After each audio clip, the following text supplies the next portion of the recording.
normally. The threat to the residents of Ukraine presently is posed by the Ukrainian nationalists who have effectively taken hostage the residents of Ukraine, and they're using them. They're hiding themselves behind them and using them as human shields. There's an abundant evidence from ordinary Ukrainians that nationalists, despite their protests, have been deploying heavy equipment and multiple rocket launchers in residential areas.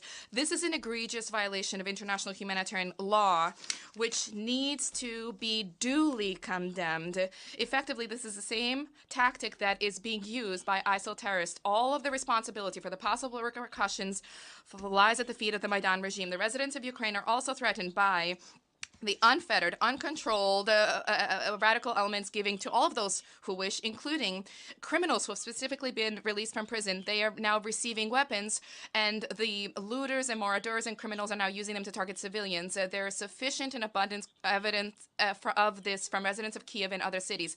This demonstrates the recklessness of Ukraine authorities vis-a-vis their women. Just now, we received a letter from the Ukrainian human rights civic organization, the Social Policy and Social Protection Institute, under the name of Irina Berezhna. For 8 years, this body has been informing international structures about how the neo-Nazism was born and proliferated in Ukraine, and how it has been and continues to be held at the state level. I briefly quote today.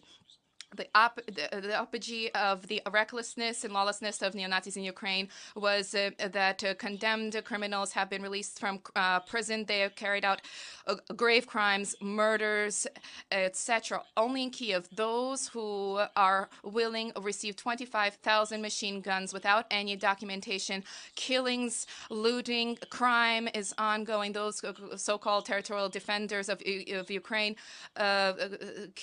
shot at a car, killing parents and a young girl. 2 children are in hospital, critically wounded. The former acting president, following the unconstitutional coup in February of 2014, Turchinov, called on all citizens who are not indifferent to slaughter Russians throughout the territory of the country. And this, despite the fact that the most recent document for Ukraine in 2019 sets out that almost 17%, and actually far more people are Russian there. Now, against the Russian Federation in social networks, an information war has been unleashed insofar as evidence of destruction of civilian infrastructure by a Russian military does not exist. Ukrainian attacks and accidental attacks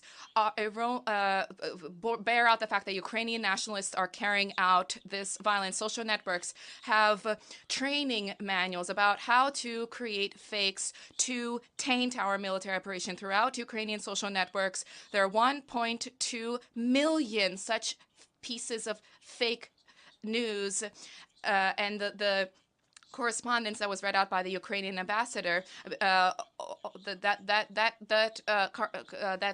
conversation that was read out is also a part of these facts, and these fakes, and this is well known. We also did not support the draft resolution for this issue to move from the Security Council and be addressed by the General Assembly special session today. We were guided by the fact that this measure proposes that we register that the Security Council failed to uphold its main responsibility for the maintenance of international peace and security, and at the same time there was not even a hint at an attempt to find a constructive solution at the Security Council. Attempts to circumvent the position of the Russian Federation, to disregard the position of the Russian Federation, runs counter to the very bedrock of the United Nations. There's a need to find common ground, regardless of our Western partners' attempts to avoid this, including when they disregarded our legitimate concerns in connection with NATO policy and Western countries' breach of the core principles of the OSCE on indivisibility of security. To conclude, Mr. President, I wish to state that the Russian Federation did not begin these hostilities. The hostilities were unleashed by Ukraine against its own residents, the residents of Donbass, and all of those who are dissenters. Russia is seeking to end this war. Thank you. I thank the distinguished representative of the Russian Federation.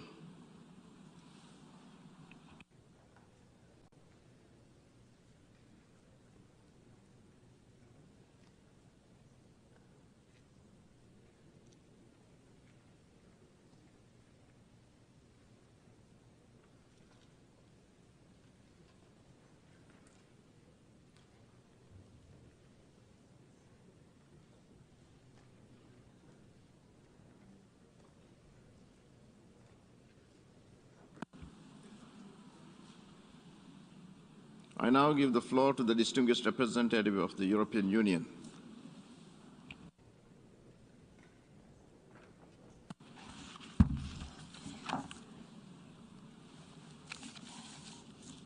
Mr. President, I have the honor to speak on behalf of the European Union and its member states.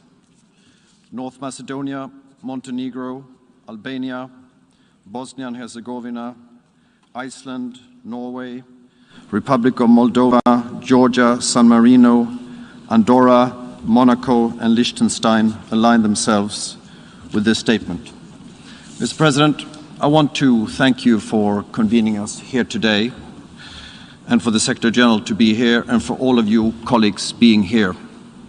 It's very important that the facts are heard and fully understood, and that this body is able to take the appropriate decisions after the fact that the Security Council, thanks to the veto by one country alone, stopped the Council from taking that decision. Let me start by expressing the European Union's full solidarity and support to Ukraine and its people, who are courageously fighting an unprovoked and unjustified military aggression from Russia. Since our meeting here in the General Assembly last week, the situation has dramatically escalated, despite tireless diplomatic efforts, including at the highest level. Russia has decided to turn its back to peace, to the rules-based international order as defined inter alia in the UN Charter, to diplomacy and to the international community. Russia's military attack against Ukraine has already caused an alarming number of deaths, injured, internally displaced and refugees.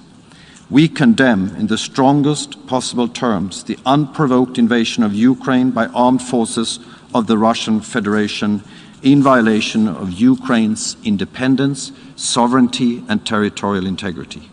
We also condemn the involvement of Belarus in this aggression, national obligations. We're also alarmed by Russia's raising of the nuclear alert level. We call on Russia to de-escalate and to immediately return to the previous alert level of its nuclear arsenal, and to avoid any actions that could risk the safety or security of the nuclear power plants in Ukraine, a non-nuclear weapon state under the Nuclear Non-Proliferation Treaty. Russia bears full responsibility for this aggression and the resulting destruction and loss of life. We demand from Russia to cease its military operations immediately and unconditionally, and to withdraw all forces and military equipment from the entire territory of Ukraine within its internationally recognized borders. We further call on Russia to engage in earnest in dialogue with a view to a political and diplomatic solution. Russia's actions grossly violate international law and are in clear breach of the UN Charter and the OSCE Helsinki Final Act, as well as Russia's specific commitments to respect Ukraine's sovereignty and territorial integrity under the Budapest Memorandum of 1994. This is arguably the biggest aggression in Europe since the end of the Second World War. It follows similar Russian aggression against its neighbors in 2008 and 2014. We underscore our firm support for the sovereignty and territorial integrity of Georgia and of the Republic of Moldova, and we are closely monitoring the situation in the region. This Assembly has a responsibility immediately and effectively to acknowledge and address Russia's actions. Failing to do so will erode trust to the rules-based global order with the UN at its core and the UN Charter itself. It would send the wrong message to perpetrators of such aggression and aggravate similar risks to other UN member states in the region and beyond. We stand firmly by Ukraine and its people.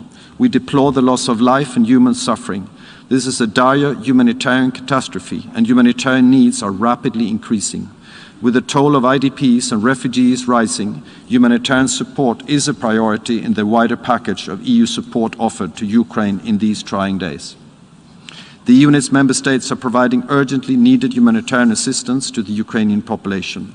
Ukraine has activated the Union's civil protection mechanism and is receiving urgently needed supplies from EU member states.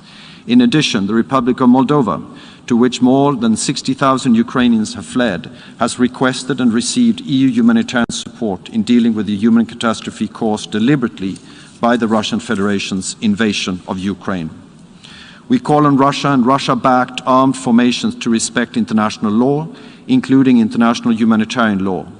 Civilians and civilian infrastructures must be protected and humanitarian access should be secured. We call on Russia and Russia-backed armed formations to allow safe and unhindered humanitarian access and stop their disinformation campaign and cyber attacks. We strongly condemn the involvement of Belarus in this aggression against Ukraine and call on it to immediately stop action and to abide by its international obligations. We recall our unwavering support for the independence, sovereignty and territorial integrity of Ukraine within its internationally recognized borders, and we call on all UN members not to recognize the two self-proclaimed separatist entities. The EU has reacted swiftly and decisively to Russia's recognition of Ukraine's self-proclaimed separatist entities and the invasion of Ukraine. By adopting restrictive measures, we intend to take such measures against Belarus. Mr. President, let us be clear on this. We firmly believe that the use of force and coercion to change borders has no place in the 21st century. Let us recall that the UN Charter prohibits both the threat and the use of force against the territorial integrity or political independence of any state or in any other manner inconsistent with the purposes of the United Nations. Tensions and conflict should be resolved through dialogue and diplomacy. The EU, together with like-minded partners, have been united in making unprecedented efforts to achieve a diplomatic solution. But Russia has not reciprocated these efforts and instead opted unilaterally for a grave and premeditated escalation. With this one-sided step, Russia is further isolating itself. We are today at a crucial and historical moment. Too many times in the past, the international community has been blind or too slow in front of unfolding tragedies. Entire generations in many places around the world, many of you representing them, have paid and are still paying the price of inaction. We cannot make the same mistake again. We have to take action. After Russia's veto in the Security Council last week, the General Assembly has the responsibility to send a strong and united message on the need for Russia to immediately and unconditionally cease its military operations, withdraw its troops, and opt for genuine dialogue. We call on Russia to avoid, in particular, any action that places the safety and security of Ukraine's nuclear and radioactive waste installations at risk. The people of Ukraine and the whole world are watching us and counting on us, and will judge us on the decisions that we will take here in this special emergency session. And it's our duty and responsibility for all of us to do our utmost to defend the UN Charter and the international order. We therefore hope that this Assembly will massively support the resolution tabled by Ukraine and its partners. The EU and its member states will continue to do their utmost to protect the integrity of the rules-based international system, which is key to our collective security, and we call on all UN member states to do the same. On our side, we will continue to stand by Ukraine, support its democratically elected institutions and representatives and its people, including through additional political, financial, humanitarian and logistical support. I thank you very much, colleagues. I thank you very much, Mr. President. I thank the distinguished representative of the European Union.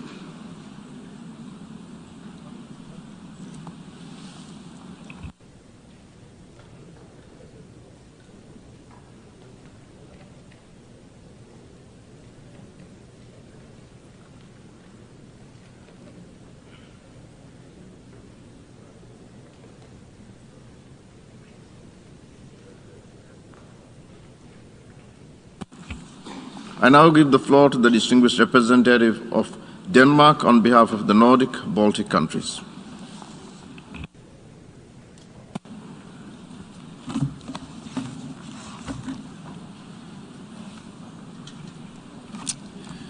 I have the honor to speak on behalf of the 8 Nordic Baltic countries: Estonia, Finland, Iceland, Latvia, Lithuania, Norway, Sweden, and my own country, Denmark.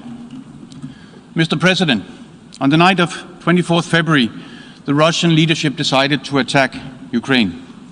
And let me be clear. We condemn in the strongest terms possible the invasion of Ukraine by the Russian Federation. People around the world are watching with horror the tragedy unfolding in Ukraine. A member state of this organization, a member of this community of nations. We are struck with a profound sense of injustice and a profound sympathy with the Ukrainian people who are fighting for their country, their cities, their homes, their families, their lives, their freedom and their future. The Russian leadership's aggression and brutal armed attack is in clear violation of Ukraine's sovereignty and territorial integrity within its international recognized borders. The Russian leadership's actions gravely violate international law and the principles of the UN Charter. They are an attack on this organization, and this cannot stand. Last week, the Russian leadership decided it will erase Ukraine's right to determine its own future. This cannot stand. Mr. President, Russia counted on the world to remain silent, but we are acting. And on this day, and until peace prevails and every Ukrainian can safely return to their homes, we stand with Ukraine. The devastating consequences of this aggression, not only for Europe but globally, cannot be overstated. Russian aggression against Ukraine will have global and long-term negative consequences, challenging the rules-based international order if we let it go unanswered. In the time ahead, we fear increased suffering, with potentially large number of casualties and extensive destruction of civilian infrastructure. We see fighting unfolding in and around urban areas, and we are deeply concerned about the long-term cumulative and protracted harm to the civilian population. Mr. President, we will continue to look at every single instrument in our toolbox as a matter of urgency. Sanctions have already been enacted to cripple Putin's ability to finance his war machine. And likewise, the role of the Lukashenko regime in Belarus in enabling the attack on Ukraine also demands a firm response. Nordic Baltic countries have been delivering financial, humanitarian and military assistance to the people of Ukraine. And many of our partners and friends around the globe have joined us. Every nation must look at how to further support Ukraine. Mr. President, during the days we have watched with horror broadcasted images of families separated, children sheltering in the safety of the Kiev subway system, kindergartens destroyed by Russian ordnances, and the ruins of bombarded residential buildings in the center of the capital of Ukraine. We are outraged by indiscriminate attacks on civilians in this unlawful and immoral war of conquest that serves no purpose and no principle but the naked quest for power and territory. This cannot stand. Russia must respect international humanitarian law and human rights law. Full and unhindered humanitarian access must be guaranteed. Civilians must be protected. We call on Russia to stop this senseless war, and we echo the plea of the Secretary General. We demand an immediate ceasefire, and we urge Russia to withdraw all its forces from Ukraine and return genuinely to the path of dialogue and negotiation. Mr. President, let me be clear. Every civilian death, every war crime will be recorded, and we will ensure that the perpetrators of these heinous crimes are held accountable and brought to justice. History has its eyes on us. Every legal avenue available will be used to hold the aggressor to account. Ukraine has sent a request to the International Court of Justice on Russia's erroneous and absurd allegations of genocide in Ukraine, which the Russian Federation has cynically used as a false pretext for its invasion. The International Criminal Court's prosecutor has also noted that he is monitoring Russia's invasion of Ukraine and has jurisdiction to prosecute war crimes and crimes against humanity. The prosecutor's office may and will exercise its jurisdiction over and investigate any act of genocide, crimes against humanity or war crime committed within the territory of Ukraine, as Ukraine has accepted the court's jurisdiction.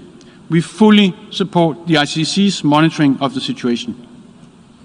Colleagues, the rules-based international order which governs how states interact with one another, was put in place drawing from the horrible lessons of 2 world wars, promising one another that future generations would be saved from the scourge of war.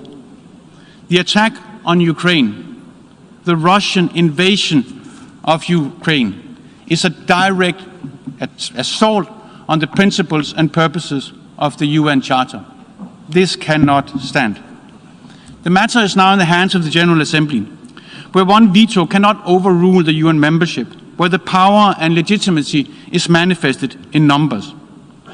Russia's shameful use of the veto on a matter it bears full responsibility for is completely unacceptable. As a permanent member of the Security Council, Russia has a special responsibility for maintaining peace and security, not to violate the very principles of the UN Charter.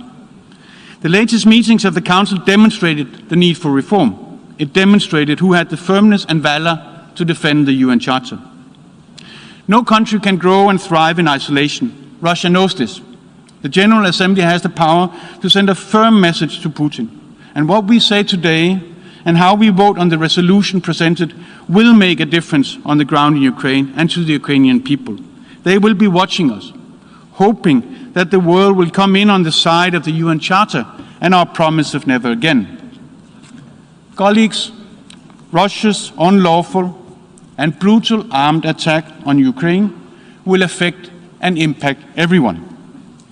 And if we do not join our forces to turn back this tide today, we will be even less equipped to deal with similar crises and crimes in the future, wherever, on whichever continent they occur.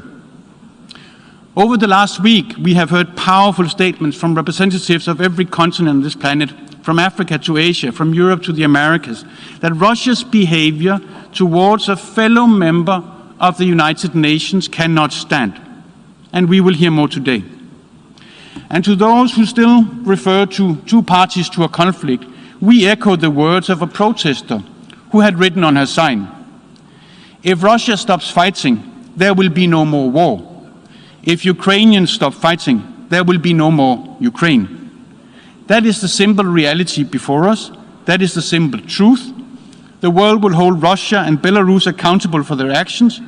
Russia as the main aggressor, Belarus as the enabler. I thank you, Mr. President. I thank the distinguished representative of Denmark.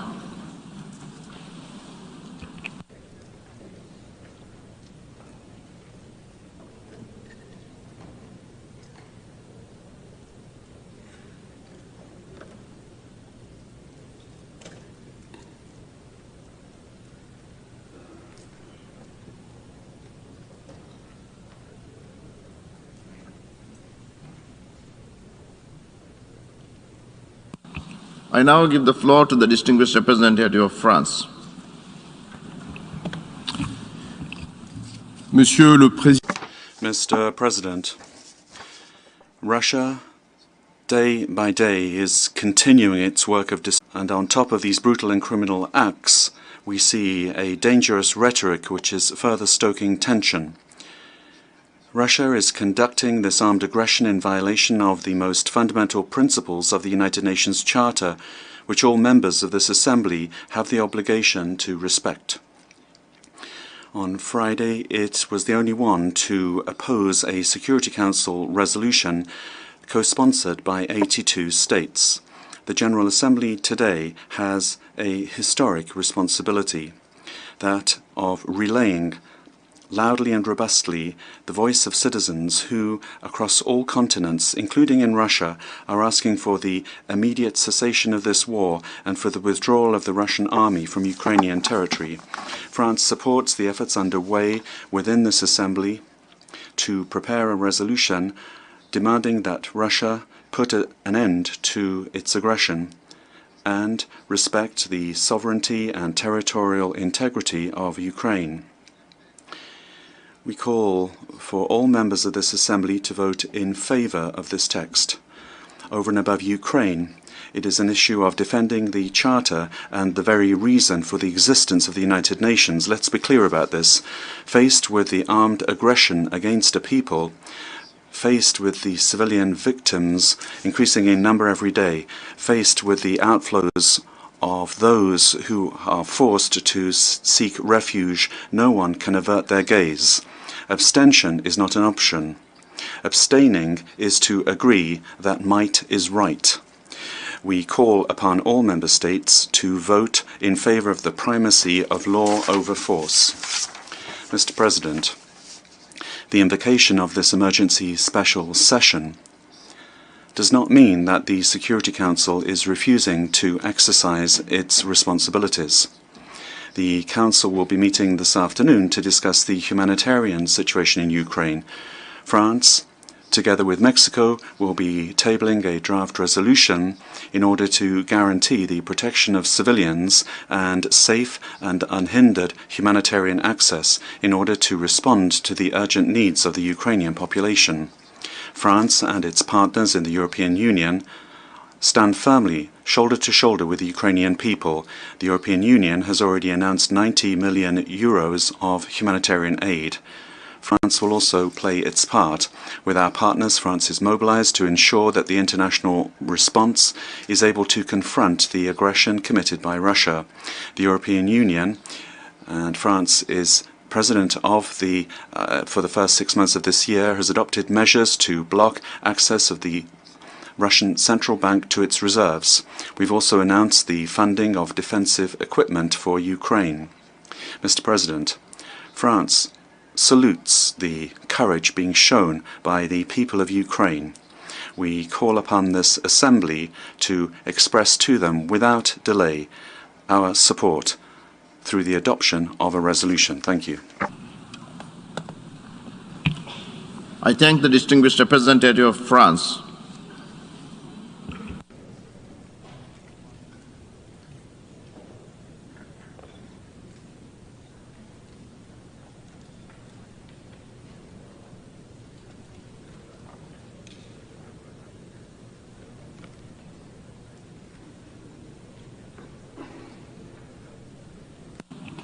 I now give the floor to the distinguished representative of the United Kingdom.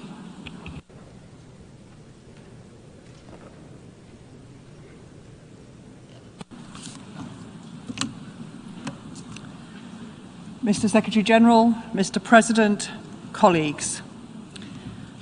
On Friday, 81 member states supported a resolution in the Security Council to stop the war in Ukraine. Russia was completely isolated in opposing that resolution. Today, we gather in the General Assembly to stand against Russia's illegal attack on Ukraine and its assault on the principles of the UN Charter. The facts are clear. Russia has invaded Ukraine without provocation and without justification. Russia has rained missiles and rockets down on Kyiv, Kharkiv, Odessa and other cities. The brave men and women of Ukraine are enduring the barrage and have held their cities from Russian invaders. They are fighting for their country, for their continued future as a free and independent nation. But the humanitarian consequences are already immense. We hear of babies born in air raid shelters, children with bomb craters in their kindergartens, and today, news of the shelling of residential areas in Kharkiv. These are indiscriminate attacks on Ukrainian civilians. 7 million Ukrainians are displaced. In short, the scourge of war that our United Nations was created to prevent has been unleashed by Russia on Ukraine. The international response to Russia's aggression has been united and swift.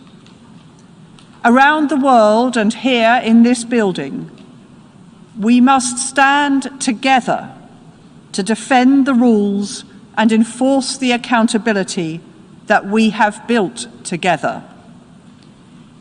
If we do not stand up for them now, then the safety of every nation's borders and independence are at risk. That is why we also condemn Belarusian support for Russia's invasion of Ukraine. As the Secretary-General said last week, Russia's actions are violations of the territorial integrity and sovereignty of Ukraine and conflict directly with the principles of the Charter of the United Nations. And as he said today, the only answer is peace. So our message today is simple. We offer our unequivocal support for Ukraine and the Ukrainian people.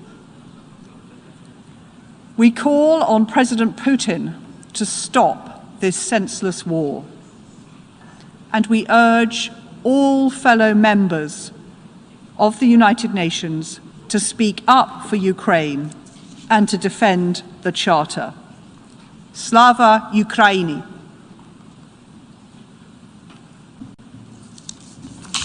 I thank the distinguished representative of the United Kingdom.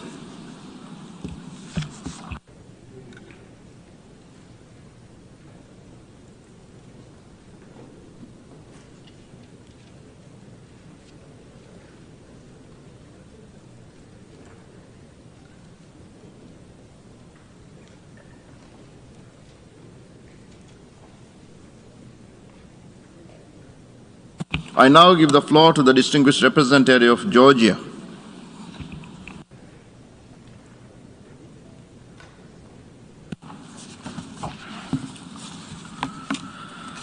Thank you, Mr. President. My delegation aligns itself with the statement delivered by the representative of the European Union, and in my national capacity, I would like to add the following comment. Excellencies, we have gathered today in an emergency session because the Security Council once again failed us in acting as a guardian of peace and security. So now it is upon us, the General Assembly, where we all have equal rights to vote, to stand up and make it certain that the United Nations delivers on the purpose it was created for. The use of armed force by a UN member against sovereignty, territorial integrity, or political independence of another member state violates Article 2.4 of the UN Charter and constitutes an act of aggression as defined by the Resolution 3314 of this very body, adopted by consensus.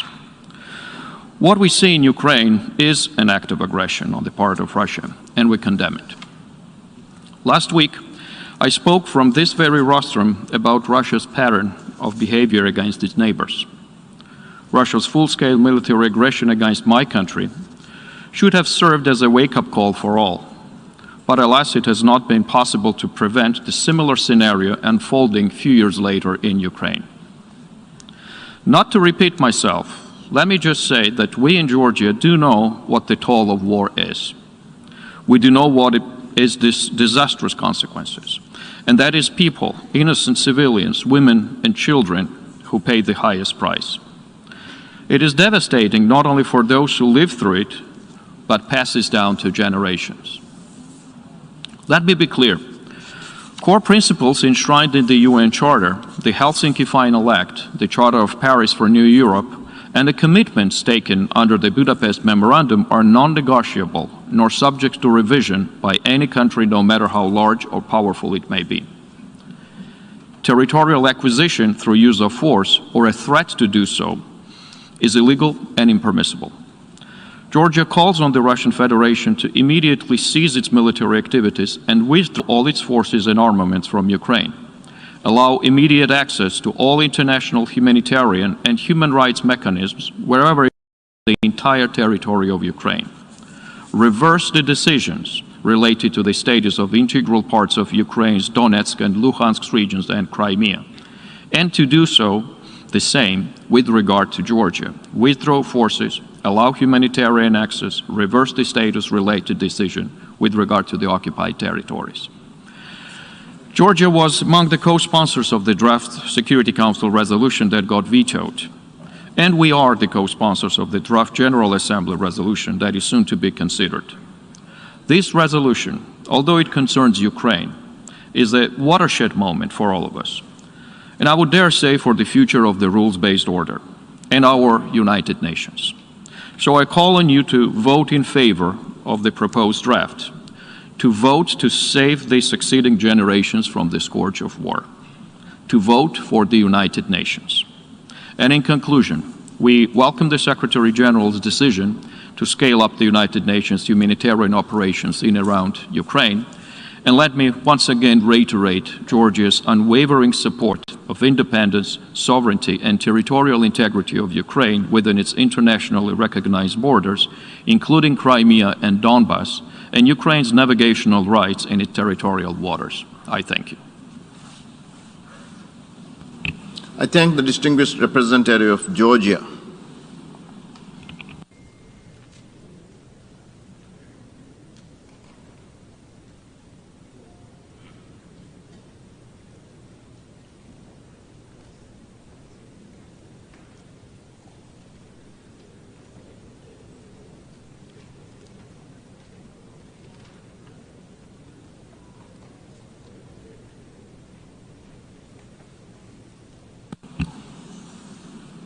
And now I give the floor to the distinguished representative of Poland.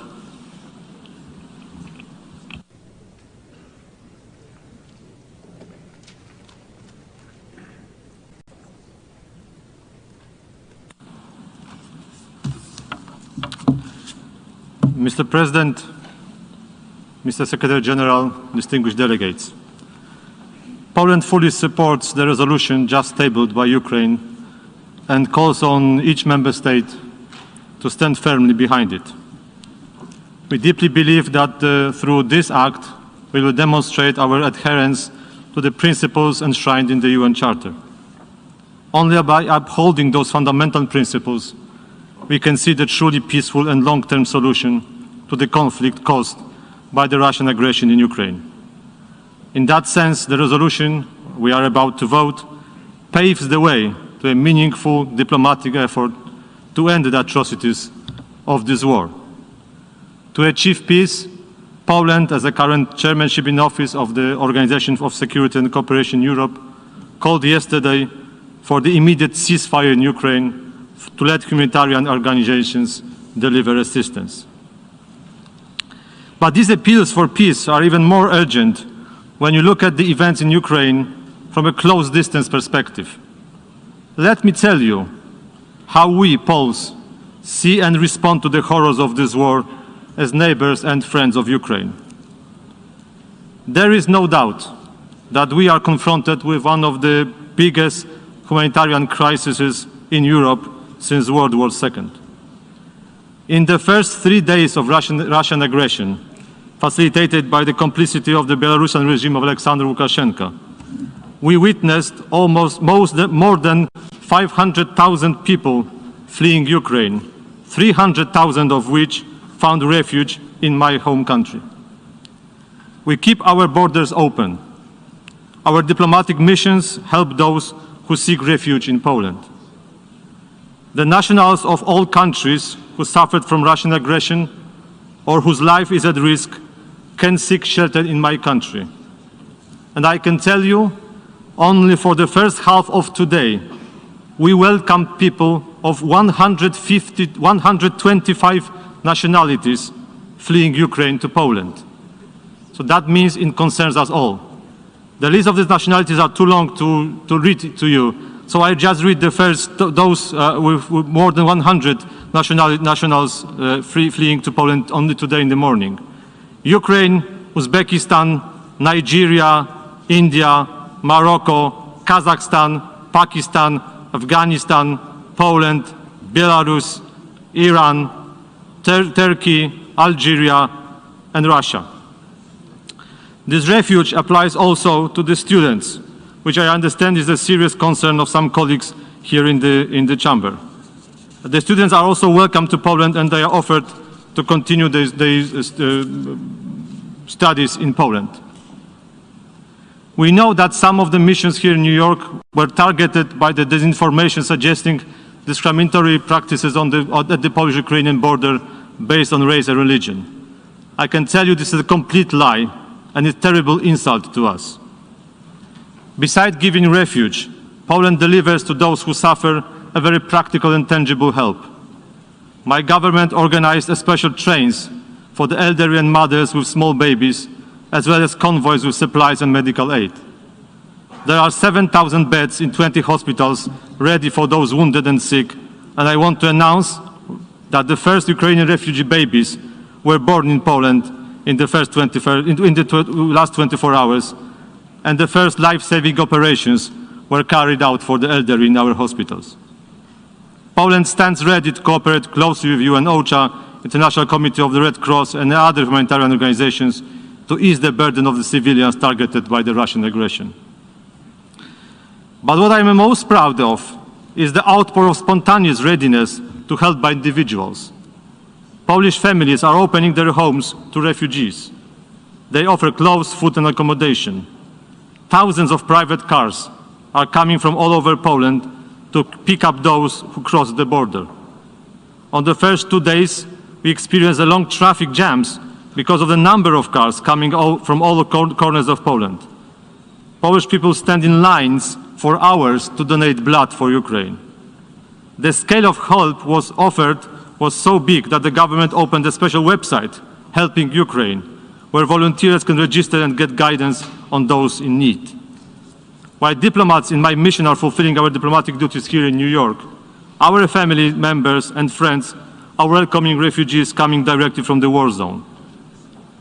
In this conflict, Poland may not be a geopolitical superpower, but we want to be a solidarity superpower. And this is how we want to change the grim reality for better. At the same time, I would like to pay a tribute to those Ukrainians who defend their motherland and continue to stand for their country's freedom. Those are not only soldiers, but also people like Vasilina, a 30-year-old mother of two small daughters, living in a village near the Polish-Ukrainian border. When offered a trip to Poland by my family, she answered, "I cannot leave Ukraine now. This is my country. I have to stay and take care of it." And now she is cooking food for soldiers and refugees at the border. A similar answer was given by our diplomats in Ukraine. We keep our embassies and consulates open, and they keep fulfilling their diplomatic and consular duties. Let me share, you colleagues, the message to you I received today in the morning from our ambassador, Bartosz Cichocki, in Kyiv. I quote, "I am at the Polish ambassador to Ukraine. I work in Kyiv, a city the size of Berlin, inhabited by over 4 million people. From Thursday morning, I have to hide from the bombing in my basement several times a day. I wake to exchanges of machine gun fire. Windows are shaking from the missile detonations. I am convinced that right now, when you are deciding in New York, hundreds of thousands of terrified residents of Kharkiv, Dnipro, Zhytomyr, Mariupol, Lviv, and Kiev look at you with hope and faith in the power of international law." End of quote. And I wish to conclude by a reference to the warning expressed by a 19th century Russian novelist, Fyodor Dostoevsky, in his book with a meaningful title, Crime and Punishment. The message of the book is following. When someone, just like Raskolnikov, thinks he is exceptional and free from moral obligations, and therefore feels entitled to committing a crime of murder, in the end, he faces the punishment from the crime itself, because committing a crime is already one's biggest punishment. There is no crime without the punishment. Thank you very much. I thank the distinguished representative of Poland.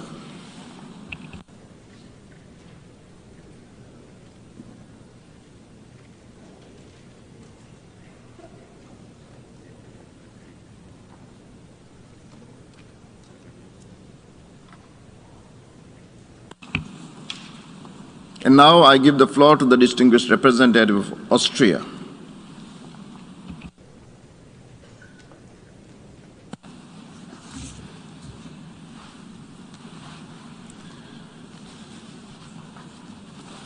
Thank you, Mr. President. And as usual, Austria aligns itself with the statement by the European Union. However, we also want to add our voice in our national capacity, because what is currently being deliberately inflicted upon Ukraine does not allow us to remain silent. Excellencies, colleagues, fellow Ukrainians, let me start by thanking you, Mr. Secretary General, for your clear words this morning and these past days. We are grateful to see that the United Nations is there to help those suffering and in dire need for help. We meet here today to discuss the Russian aggression against Ukraine, to discuss the violation of Article 2.4 of our UN Charter. That we meet here today in this room is a good thing and a bad thing. It's bad because it means after several days since Russia launched its aggression against the sovereign territory of Ukraine, we are still witnessing military attacks, terrible human suffering, and loss of life. It's also bad because questions of peace and security should be addressed by the Security Council. As primary responsible for upholding international peace and security, the Security Council cannot remain silent when basic principles of our international rules-based order are trampled by military boots and squashed by tanks. Last Friday, however, the Security Council decision was blocked by the veto of a permanent member, the Russian Federation. Even though 81 members of the international community supported the draft resolution of the co-pen holders. Yes, the veto power is foreseen in the UN Charter, but so is the obligation to uphold UN principles. If in the 21st century the Security Council is blocked in a situation that constitutes a blatant breach of international law, we should ask ourselves if this system of veto powers is still able to regulate our international relations. Yet, colleagues, our meeting here today is also good. It's good that the General Assembly is there to step in if the Security Council cannot fulfill its mandate. And it's good that we now have the opportunity here in this General Assembly Hall to raise our voices, to recall the principles of the UN Charter, our Charter, and to state clearly that we will not stay silent if the Charter is violated in the most serious way. This is our right. This is our obligation as members of the organization. Colleagues, at the end of this debate, we will vote on a resolution condemning the aggression of Russia against Ukraine and showing solidarity with the people of Ukraine. Austria will vote yes on the resolution and urges all of you to do so also. By voting yes, we show the world that the UN is able to take its responsibility to defend the rule of law, international law, and the UN Charter. By voting yes, we show that these acts and similar horrifying acts are not tolerated by the international community. And most importantly, by voting yes, we show the Ukrainian people that they are not alone. I know that for many of us, such votes can be difficult. Some say this is a regional issue, a European problem. Colleagues, an attack against one of our members, one of members of this organization, is an attack on us all.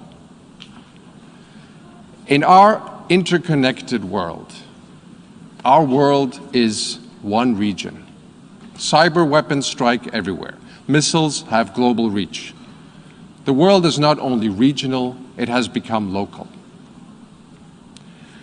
Some say we must respect security concerns. Yes, colleagues, we must. Everyone has security concerns. Ukraine had them and gave up nuclear weapons and trusted that others would not harm them. But clearly, if you have security concerns, solve them with dialogue, not tanks. If a country with one of the largest armies and nuclear arsenals feels insecure, it should seek cooperation, dialogue, disarmament, and not force against others. Some say, well, look at others, look at these other instances that we have had. What about past violations? Colleagues, we know this whataboutism well. Trying to justify evil with past evil. Trying to excuse yourself by pointing to the faults of others. But just because we did not stand up in the past to injustice and evil, that should not prevent us from standing up now. Yes, it's true, others have committed aggressions, crimes, and faults. Yes, the international community has sometimes shown a lack of unity to act. And yes, the international community has sometimes been too hesitant. But let us not continue to make that same mistake now. Let us start a new era when we work together and stand up united for our common principles. Let's defend the rule of law. Let's not give in to the reign of the powerful. Let us vote yes on that resolution. Mr. President, Austria is not part of any military alliance. We rely for our security on the respect and implementation of international law, of treaties, of custom, including humanitarian law. Reports about Russian attacks on civilians and civilian objects in urban areas are extremely worrying. Rockets or missiles hitting apartment buildings in Kiev cannot be accepted. These attacks constitute war crimes under international humanitarian law. We urge Russia to strictly adhere to international humanitarian law, in particular regarding the protection of civilians in urban warfare, and immediately cease these attacks and refrain from using explosive weapons in populated areas. We strongly condemn the use of cluster munitions, which is incompatible with international humanitarian law and outlawed under the Convention on Cluster Munitions. And colleagues, the threat of use of nuclear weapons, any nuclear threat of this kind, is a violation of the principles of the UN Charter. The implied catastrophic humanitarian consequences do not respect borders and pose a threat to all of humanity. This is completely unacceptable. Perpetrators and those responsible ordering these crimes need to be held accountable. The International Criminal Court may exercise jurisdiction over and investigate any acts of genocide, crime against humanity, or war crimes committed within the territory of Ukraine. In this regard, we welcome the statement of ICC Prosecutor Khan, reminding us all that his office can exercise jurisdiction over and investigate any act of genocide, crime against humanity, or war crime committed within the territory of Ukraine since February 2014. Mr. President, in the last couple of days, Ukrainians have endured incredible human suffering. In order to help ease the humanitarian catastrophe, Austria contributed 2.5 million euros to the ICRC and NGOs, and additional humanitarian assistance will be decided soon. Those organizations' valuable work must be ensured by guaranteeing humanitarian access. Colleagues, in sum, Austria condemns the Russian aggression against Ukraine. Austria calls on Russia to reverse its decision to recognize the self-proclaimed Donetsk and Luhansk People's Republics, which represents a grave violation of the sovereignty and territorial integrity of Ukraine. Austria urges Russia to immediately withdraw its troops and stop any further bloodshed and return to the path of peaceful dialogue, like any member of the UN is obliged to do. Vienna is ready to host and facilitate such dialogue. We hope that today's start of bilateral discussions between delegations from Ukraine and Russia can serve as a first step towards an urgently needed ceasefire. And colleagues, we call on you to vote yes on today's resolution. I know it's not always easy. Many of us have good relations with Russia. We love the culture, admire the traditions, and have good Russian friends. But a good friend, an honest friend, will speak up and say what needs to be said to do and what needs to be done when a friend commits an illegal, an evil act. This is what this resolution is for. Imagine for one moment that you are in Ukraine's shoes. What would you expect from the UN, from this General Assembly, if you were in Ukraine's place? In this dark hour, it is our moral, our legal obligation to condemn the violations of the Charter and show solidarity with the victim of an aggression. Austria will show its full solidarity with Ukraine, the Ukraine government, Ukrainian people. We stand with you.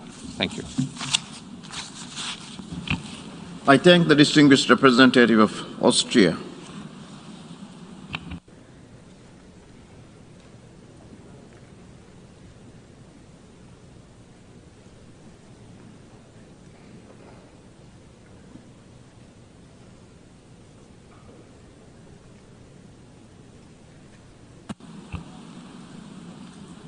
I now give the floor to the distinguished representative of Czech Republic.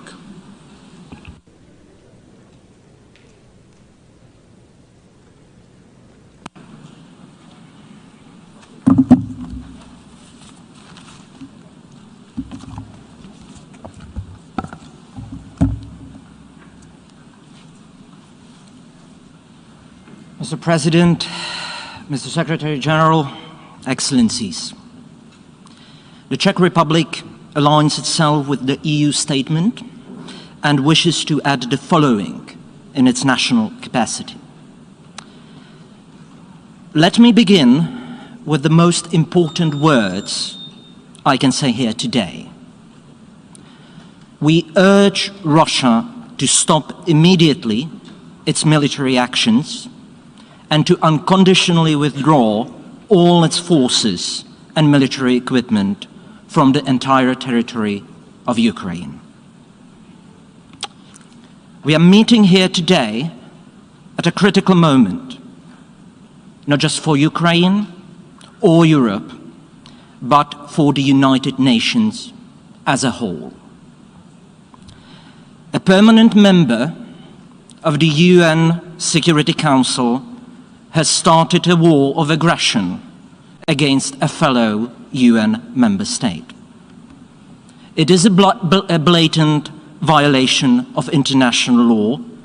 It is a flagrant violation of the UN Charter and its principles, which all we should uphold and abide by. This seminal document was written with the express purpose of averting the scourge of war. Russian President Putin chose to reject diplomacy and multiple offers for talks. Instead, he decided to launch a savage conquest, inflicting untold pain and suffering on the people of Ukraine. There are horrific reports coming from Ukraine. Civilians, including children, being killed in their hometowns. Families separated, hundreds of thousands of people forced to flee for their lives. Mr. President, let me make it crystal clear. Russia and its people are under no threat from Ukraine or NATO. We condemn in the strongest terms Mr. Putin's threat of using nuclear weapons.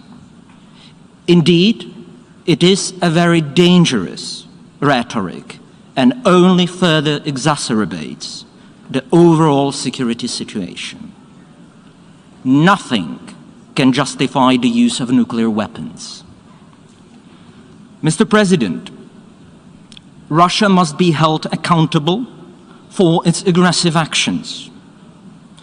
Ukraine has accepted the jurisdiction of the International Criminal Court related to genocide, crimes against humanity, and war crimes. We will be looking to the ICC to prioritize investigations of crimes committed in Ukraine. Similarly, we strongly support Ukraine's filing of a case against Russia at the International Court of Justice, requesting the ICJ to order Russia to cease its unlawful attack on Ukraine and to stop Russia's false claims that acts of genocide have been perpetrated in the Luhansk and Donetsk Oblast of Ukraine. Mr. President, I would like to reiterate my country's unwavering support for the sovereignty, territorial integrity, and independence of Ukraine within its internationally recognized borders, including the illegally annexed Crimea. This is why the Czech Republic throws its full support behind the draft UN General Assembly resolution. The people of the Czech Republic stand firmly with Ukraine. Suffering of innocent civilians in Ukraine has raised a huge wave of solidarity among our people. Humanitarian aid is pouring across the border and to border regions where Ukrainians are fleeing in a desperate search for safety. The Czech government, local communities, as well as individuals, have offered and provided help to the people who have fled from the suffering caused by the Russian aggression, and we will continue to do so. Mr. President, we deeply regret the use of a veto by the Russian representative last Friday to block the UN Security Council resolution. This prevented the UN Security Council from fulfilling its fundamental role to maintain international peace and security. It is yet another proof of Russia's blatant disrespect for this organization. However, the large number of co-sponsors of the draft resolution clearly demonstrated the prevailing opinion of the international community.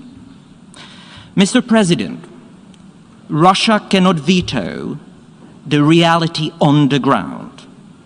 And let me here echo the words of the UN Secretary General speaking after last Friday's vote in the Security Council. The United Nations was born out of war to end war. Today, that objective was not achieved. We must never give up. We must give peace another chance. Dear colleagues, we, the representatives of 193 nations gathered here at this emergency special session of the UN General Assembly, have a solemn duty to uphold the purpose and basic principles of the UN Charter and international law, as we are about to take a vote on a draft resolution which is soon to be formally introduced. Dear colleagues, soon each and every member of this honorable body will have a chance to declare where they stand on the UN Charter and international law. And quite frankly, on the most crucial matter of war and peace. Excellencies, colleagues, I'm making a plea to each and every one of you representing here all UN member states. Please, vote for this resolution. Vote with your conscience. Vote for the end of bloodshed and human suffering. Vote for peace. Vote for the UN Charter and international law. Vote for all the good our United Nations was founded to represent.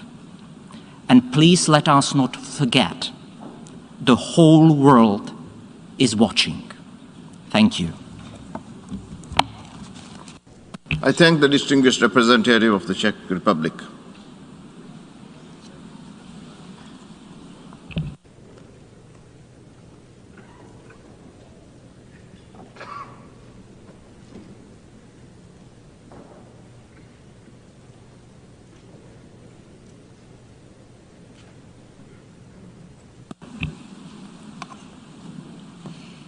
And now I give the floor to the distinguished representative of Switzerland.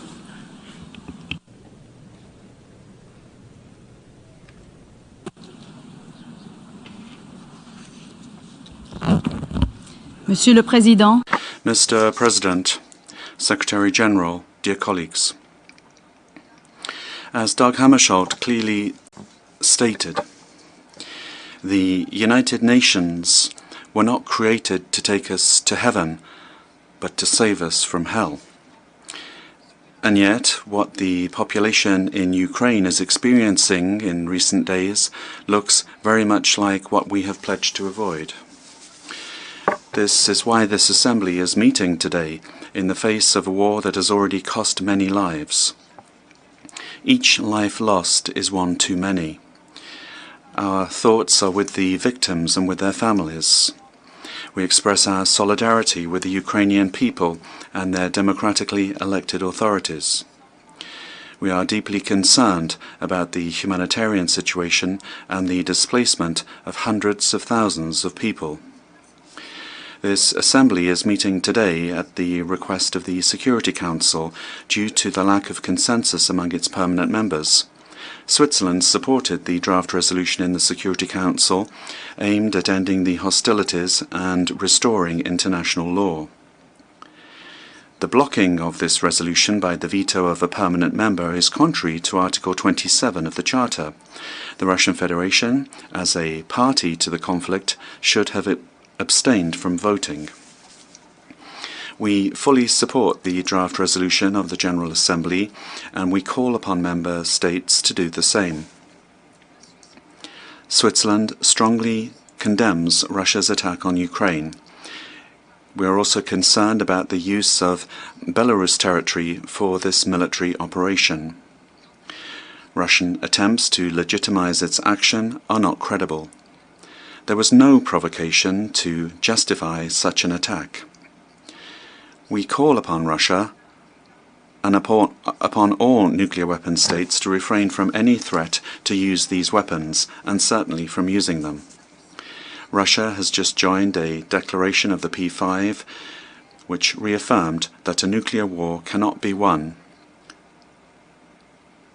and must never be fought. Switzerland reiterates its full support for the independence, sovereignty and territorial integrity of Ukraine within its internationally recognized borders. Switzerland once again calls on all parties to respect international humanitarian law and human rights. We condemn all violations. This also applies to cyberspace. The protection of the civilian population, as well as of persons who are not part of the fighting, must be the priority. Switzerland is deeply concerned about substantiated allegations of the use of cluster munitions. Assets essential to the survival of the civilian population, as well as civilian and medical infrastructure, must not be targeted. Furthermore, we call on the parties to ensure rapid and unhindered humanitarian access and the safety of humanitarian and medical personnel. Switzerland stands in solidarity. We are committed to mobilizing additional resources to meet humanitarian needs in Ukraine and in the region. Together with our European partners, we will continue our long tradition of welcoming refugees. Moreover, Switzerland has fully implemented the European Union sanctions against Russia. We welcome the work of the Special Monitoring Mission of the Organization for Security and Cooperation in Europe. We regret that the serious situation has left the organization with no other choice than to temporarily evacuate its staff. Switzerland welcomes the UN Secretary-General's offer of good offices, as well as the diplomatic efforts of the member states, which have left no stone unturned in order to promote a diplomatic solution through dialogue. Switzerland reiterates its offer of good offices if the parties to the conflict so wish.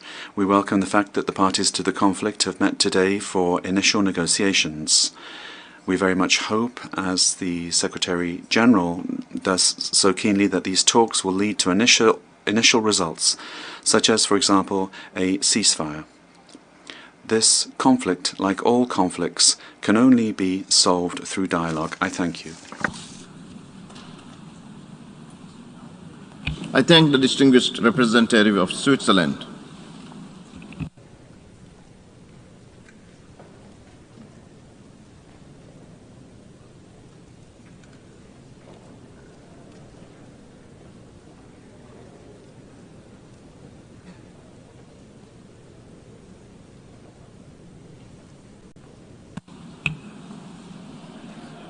I now give the floor to the distinguished representative of New Zealand.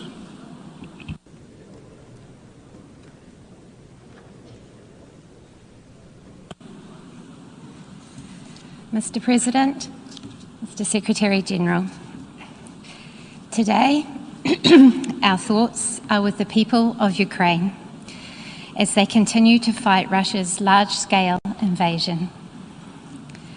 Innocent lives lost, everyday lives in turmoil, young and old lives that will never be the same as innocent people suddenly find themselves as refugees. The worst part of the trauma we see unfolding in front of us is knowing that it was completely avoidable. New Zealand is in no doubt that the conflict in Ukraine is a direct result of the unprovoked and unjustified actions of Russia and its decision to flagrantly ignore international law. Russia is escalating its aggression by its decision to increase the readiness of its nuclear weapons. Russia's actions are nothing short of the acts of a bully. New Zealand supports the Secretary-General's assessment that these acts represent a clear violation of the territorial integrity and sovereignty of Ukraine and are inconsistent with the principles of the Charter of the United Nations. In standing in support of Ukraine, we are also standing in defence of the UN Charter. We cannot pick and choose when to espouse the centrality of the Charter. This emergency session of the General Assembly is taking place as a direct result of Russia's actions alone. Its ongoing military aggressions threaten not only the peace and security of Ukraine, but that of Europe and of the international community. We are here today because the United Nations Security Council failed to act last Friday to condemn Russia's actions to invade Ukraine. Russia's use of the veto, when it is not only party to this conflict, but the direct cause of it, is a disgrace. New Zealand, along with a group of small states, opposed the granting of the veto to the P5. We have continued to oppose the veto since its inception, and we remain strong in our conviction that there is no place for the veto in the UN Security Council. With the Security Council having failed to deliver against its responsibilities, we, the General Assembly, must now stand up to play our part. New Zealand is a primary co-sponsor of the General Assembly resolution, and we encourage all member states to vote in favour of the resolution. In support of Ukraine, in support of international peace and security, and in support of our treasured UN Charter.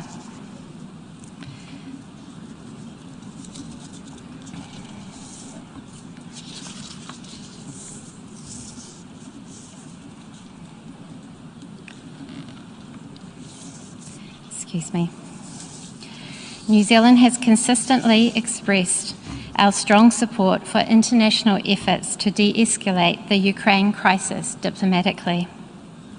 Having turned away from diplomacy, Russia must now face the consequences of that decision.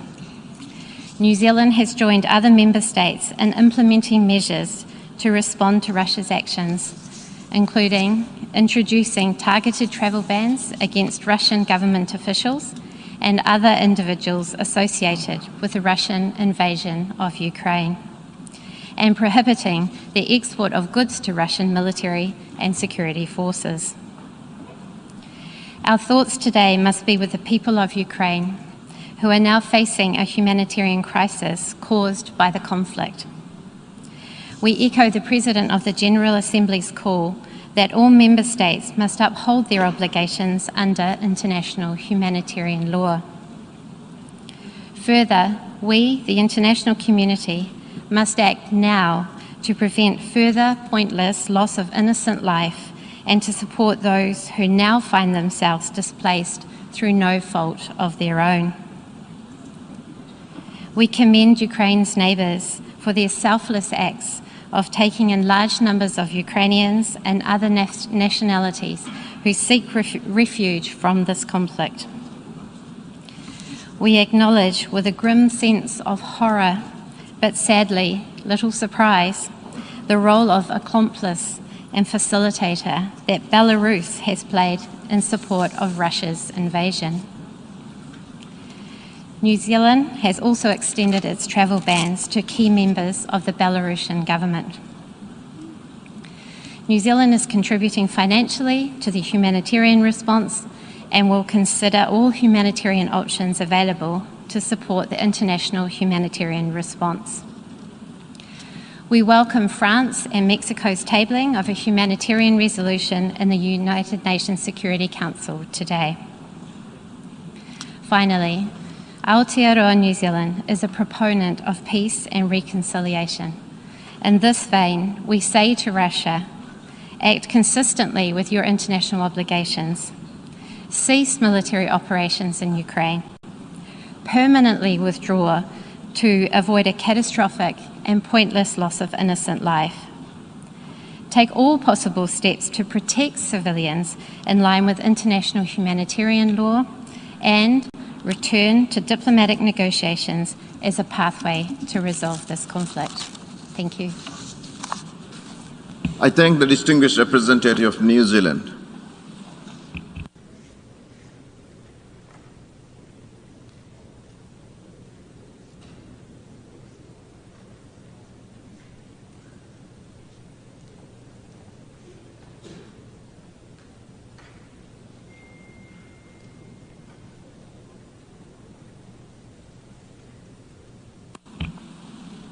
I now give the floor to the distinguished representative of Panama on behalf of the Alliance for Development in Democracy.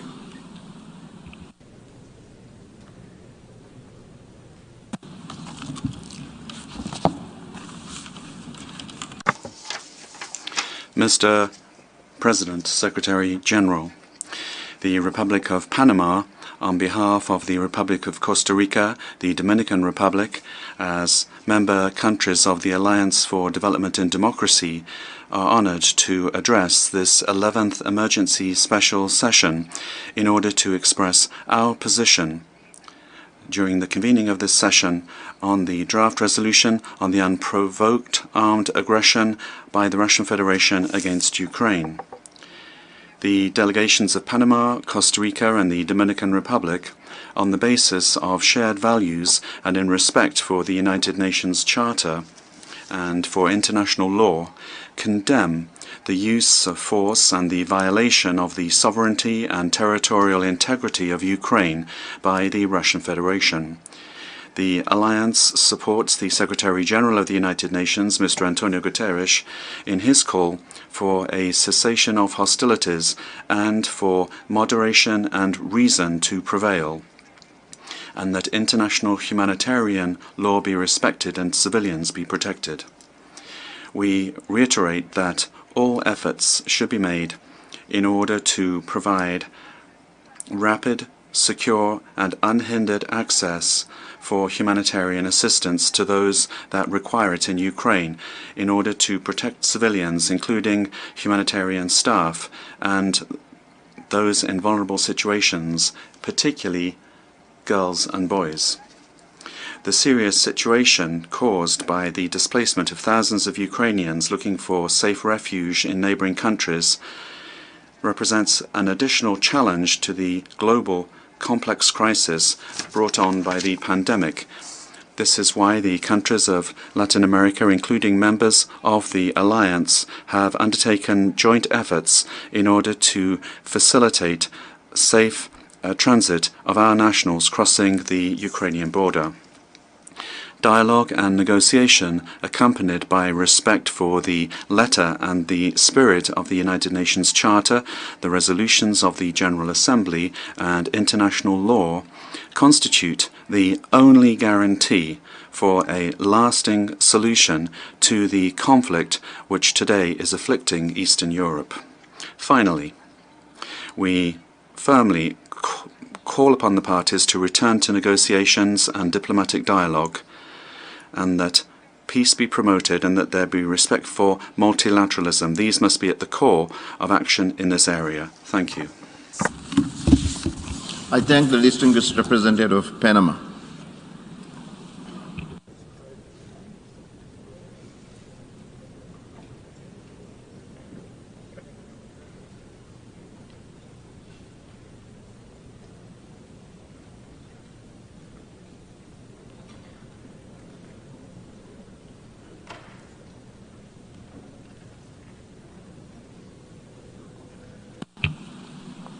I now give the floor to the distinguished representative of China.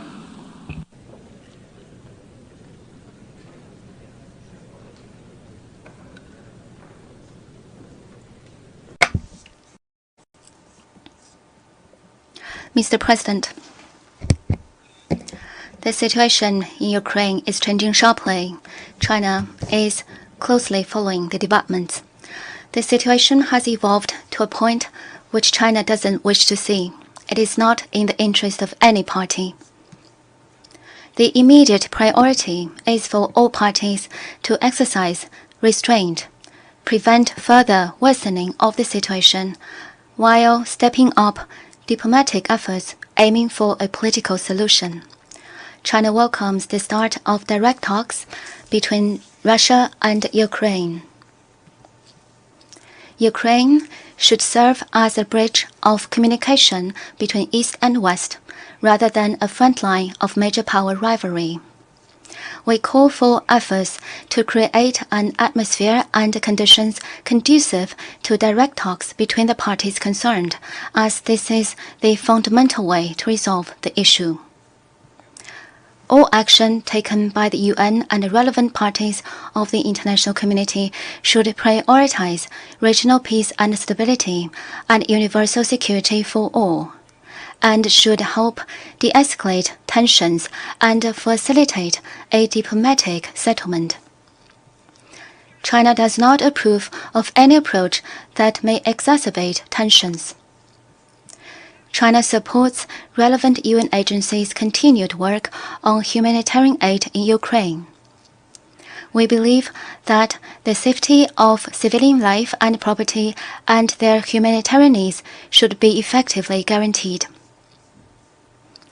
Mr. President, as a prominent member of the UN Security Council, China always conscientiously fulfills its responsibility of maintaining international peace and security.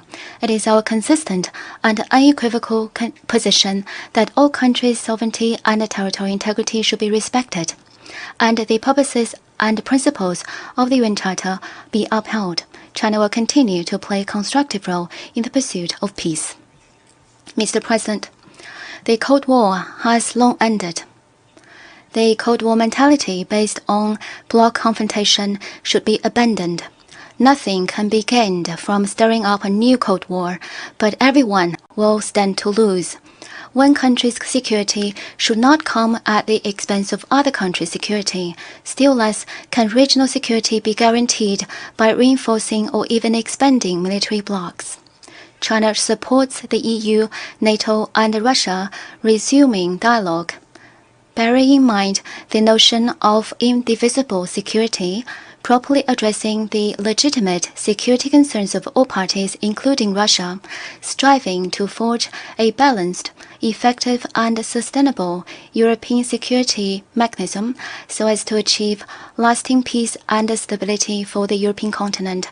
Thank you, Mr. President. I thank the distinguished representative of China.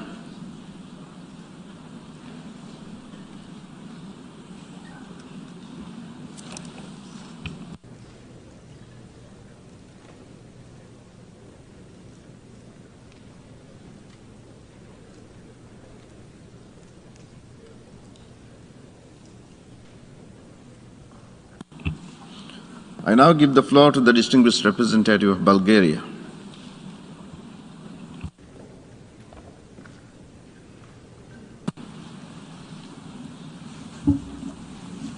Thank you, Mr. President.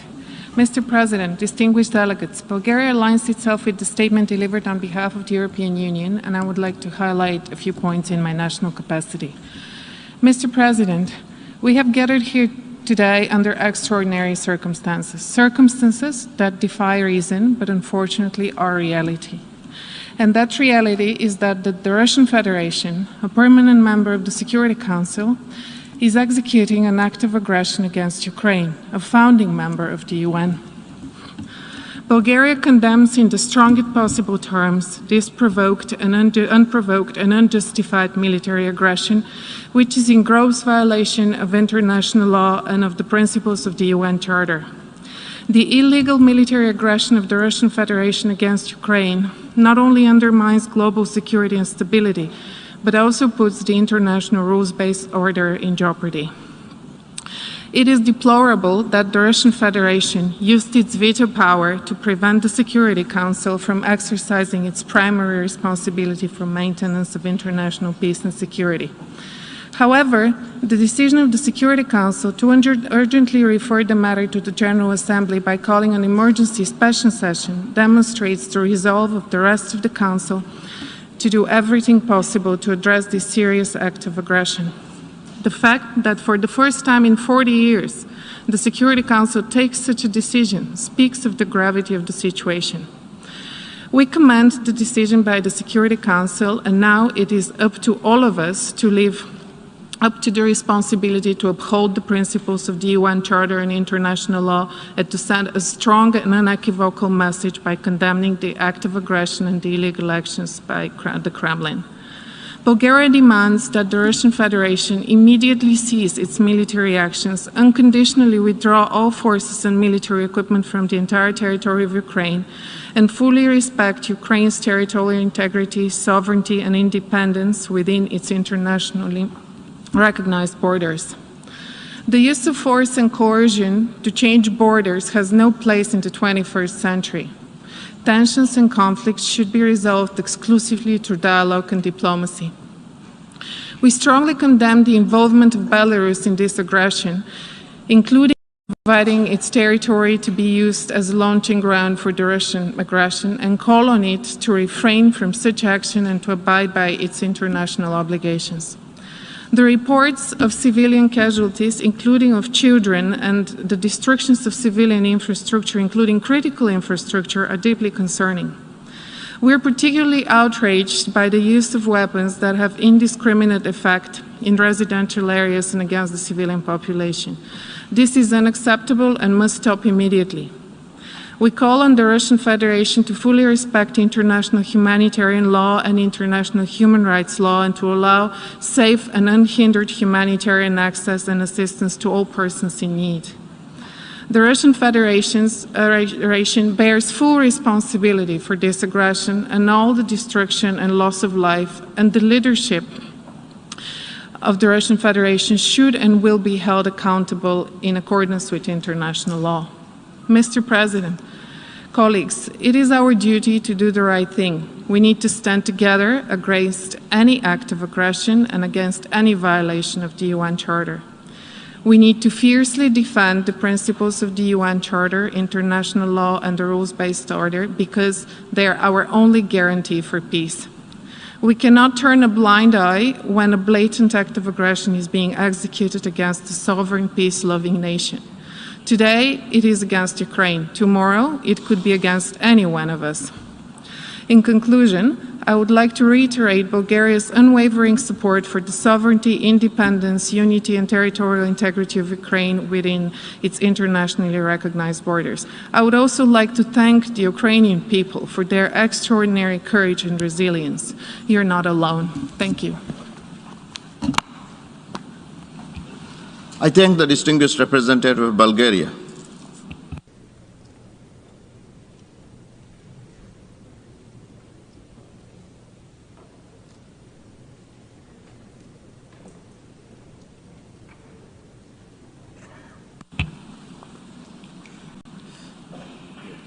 I now give the floor to the distinguished representative of Italy.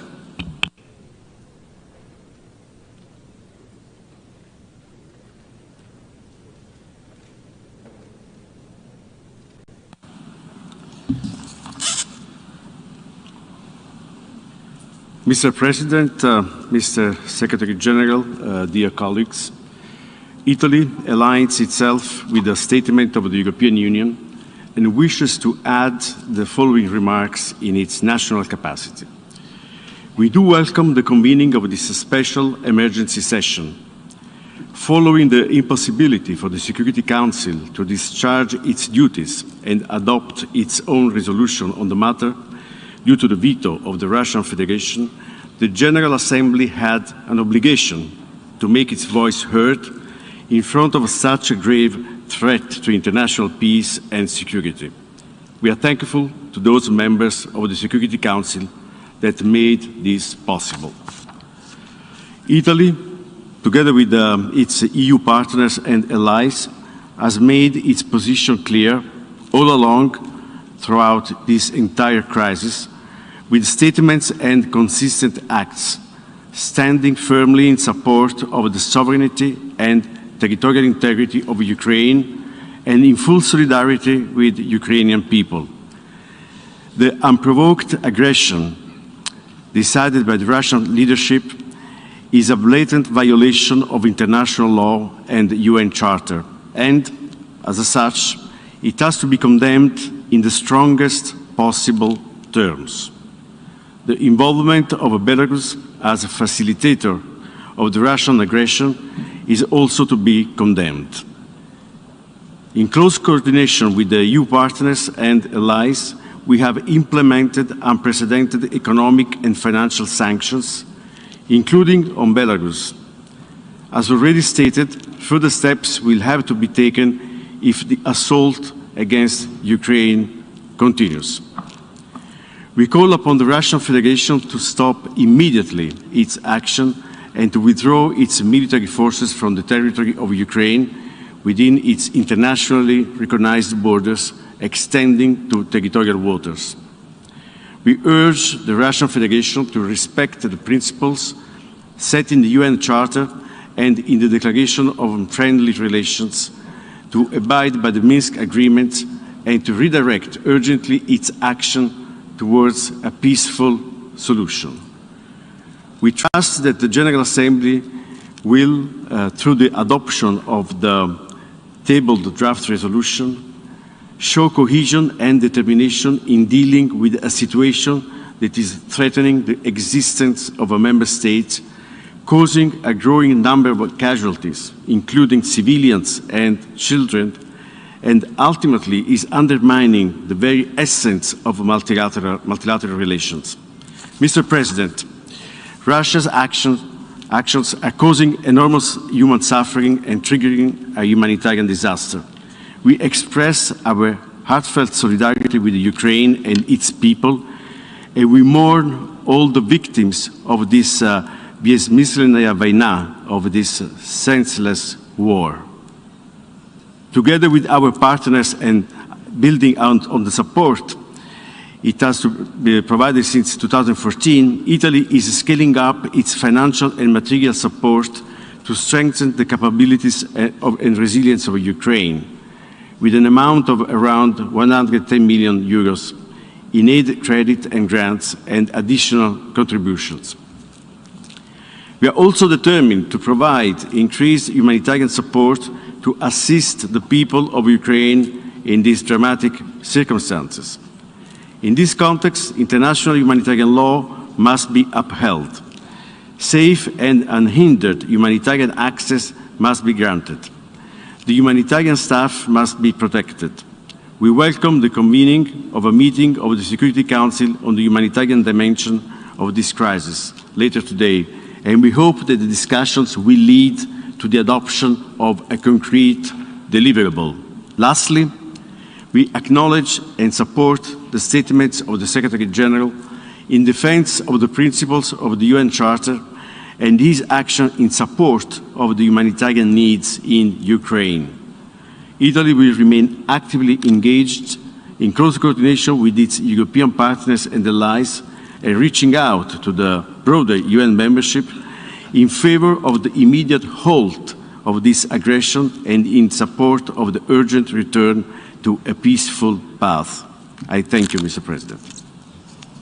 I thank the distinguished representative of Italy.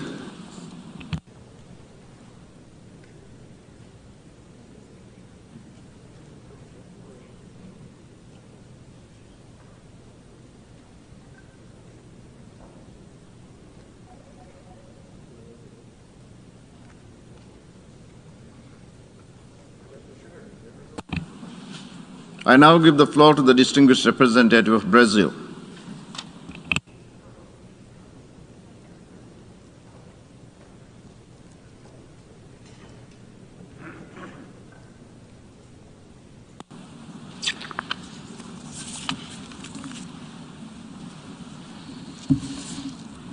Mr. President, Mr. Secretary General, this is a defining moment for our organization and for the world.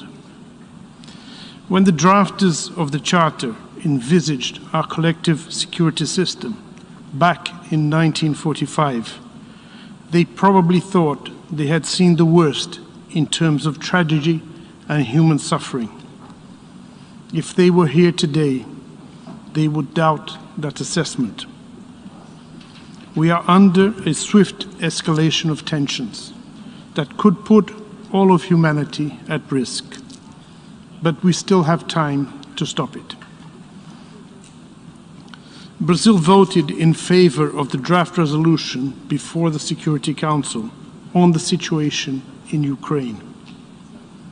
We regret that the draft was not adopted, but firmly believe that the Security Council has not yet exhausted the instruments at its disposal to contribute to a negotiated and diplomatic solution towards peace. The urgency of the situation convinced us of the need to add the voice of the General Assembly to that of the Security Council in seeking solutions to the crisis in and around Ukraine. No one can deny the primary responsibility of the Security Council for the maintenance of international peace and security, nor the complementary role that this Assembly can play to that end. Brazil welcomes the engagement of the Secretary General in attempting to de-escalate the growing tensions. It also notes that Ukraine has initiated a case in the International Court of Justice based on the Genocide Convention. This is the moment for the principal organs of the United Nations to work together in pursuing one of the organization's main objectives, to save us from the scourge of war. For that, we need to be exceedingly cautious in moving forward, both in the General Assembly and elsewhere. We are currently witnessing a succession of events that, if not contained soon, could lead to a much broader confrontation. Everyone will suffer, not just those who are fighting. Those who have repeatedly pleaded for de-escalation will also bear the costs of the power play between NATO and Russia that we are currently witnessing. Over the last years, we have seen the progressive deterioration of the security situation and balance of power in Eastern Europe. The undermining of the Minsk agreements by all parties and the discrediting of the security concerns voiced by Russia prepare the ground for the crisis we are all witnessing. Let me be clear, however, this situation in no way justifies the use of force against the territorial integrity and sovereignty of any member state. It is against the most basic norms and principles we all abide by, and a clear breach of the UN Charter. Mr. President, it is of our collective interest to jointly do all we can to stop and reverse the belligerent actions before it is too late. Brazil reiterates its calls for an immediate ceasefire in Ukraine, as well as for full respect for international humanitarian law. Equally important, we call all actors involved to reassess their decisions concerning the supply of weapons, the recourse to cyber attacks, and the application of selective sanctions, particularly those which could affect the global economy, including the critical area of food security. At this moment, we need constructive solutions, not actions that will only prolong hostilities and spread the conflict, with rippling effects to the world's economy and security. As we speak, hundreds of thousands of civilians have already fled Ukraine. Many more will certainly follow, millions perhaps. The destruction of infrastructure has left people without electricity and water. Damage to essential infrastructure, interruption of basic services, including transportation and access to basic supplies, the danger to persons with disabilities, the elderly, and children are causes of grave concern. There are pressing humanitarian needs for medical services, medicines, health equipment, shelter, and protection. The prospect of hostilities conducted in populated areas, compounded by the possible use of explosive weapons and direct participation of civilians, is also extremely worrisome. We urge all parties to avoid this scenario at all costs, bearing in mind the grave risks it poses to the civilian population. We call on all parties to adopt measures to ensure the protection of civilians and of critical civilian infrastructure, as well as to ensure unhindered humanitarian access to all those in need and the protection of refugees and displaced persons. We also reiterate our appeal to Ukraine and Russia to facilitate the withdrawal of all persons who want to leave the Ukrainian territory. Brazil expresses its gratitude to Poland, Slovakia, Hungary, Moldova, Romania, and others that are facilitating the exit of people fleeing the conflict, including Brazilians and Latin Americans. Let me also take this opportunity to express our solidarity to all families who have lost someone in this war, to all people left without home, water, and electricity, to those who are fleeing in fear, sometimes with nowhere to go, and to everyone who is now trapped in a conflict zone, desperately attempting to find refuge. I wish to commend all personnel that are now in Ukraine trying to alleviate the suffering of the population. We know that you are doing your best in very challenging circumstances, and we know that more could be done to assist you in your efforts. Mr. President, few times has the General Assembly been convened under the Uniting for Peace resolution.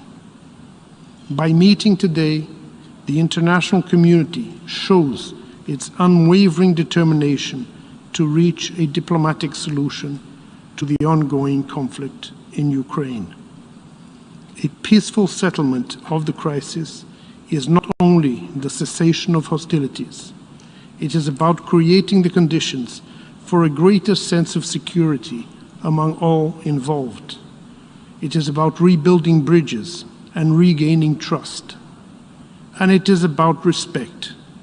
Respect for each other's legitimate security concerns, for civilian lives, for all countries that do not want a war, for international law, and for the most basic principles that have guided this organization since its inception. I thank you, Mr. President. I thank the distinguished representative of Brazil.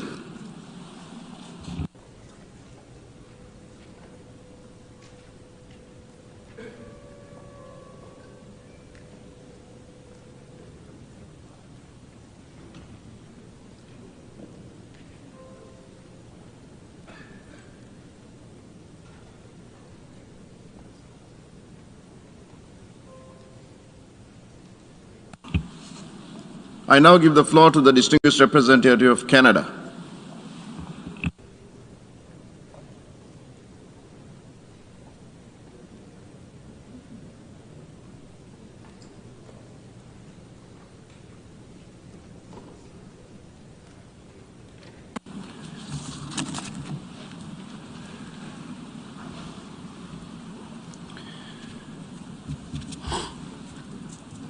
Monsieur le Président, Mr. President, Mr. Secretary General, distinguished delegates,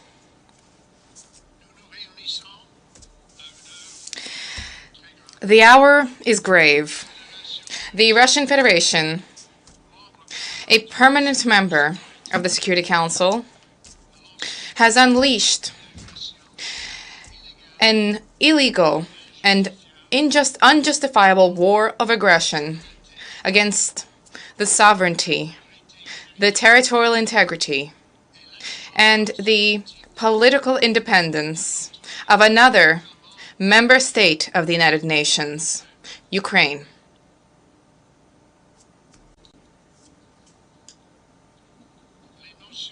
The actions of the Russian Federation constitute an egregious violation of the Charter of the United Nations and of its purposes and of its principles. The sovereign equality of all states, the right of all peoples to self-determination, the peaceful settlement of disputes, and the prohibition on the use of force.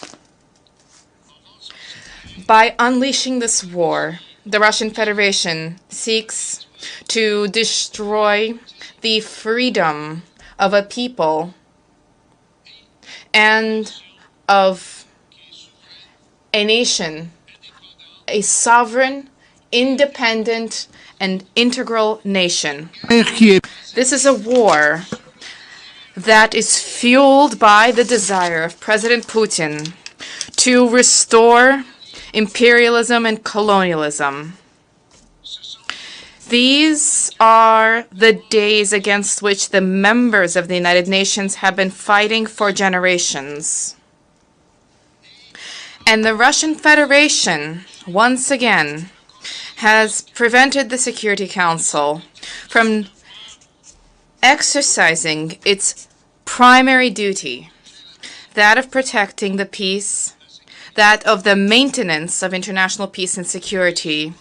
We are gathered here today because the Russian Federation has yet again illegitimately exercised its veto right, which we continue to view as illegitimate, as it has done on a number of other occasions. And the Russian Federation has now turned its threat to Ukraine, Europe, and the entire world with the threat of nuclear weapons use in a flagrant violation of the joint statement of the leaders of the 5 permanent members of the Security Council this past January. Mr. President, it was in January of this year that members of the P5 agreed that a recourse to the nuclear option, to the nuclear threat, to the nuclear possibility was wrong. They admitted that no one could win this kind of confrontation. Just a few days later, President Putin announced that he was going to resort to this threat, directly contrary to what he had promised, signed, sealed, and delivered 6 weeks before. And so here we are, with a war that is a threat to each and every one of us. Through this resolution before us today, we as members of the United Nations have the chance to stand up in defense of a free people and to rebuke the evil notion that might makes right. And now we must all step up and stand up. Canada urges all member states to unequivocally condemn Russia's actions and to vote in favor of the resolution that is now before the Assembly. Russia has not been alone in undermining these foundational norms and rules, Mr. President. Belarus has also violated its obligations under the UN Charter and under international law. By allowing Russia to use its territory to invade and launch attacks against Ukraine, Belarus is aiding and abetting Russia's illegal war of aggression.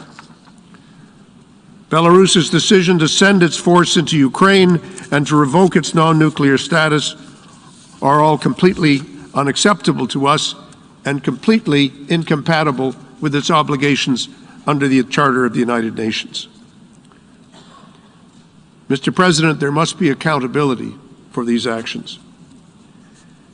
As Russia has escalated its unjustifiable attack on Ukraine, its forces have encircled and shelled Ukrainian cities, targeting, killing, and maiming innocent Ukrainian civilians, children, women, and men.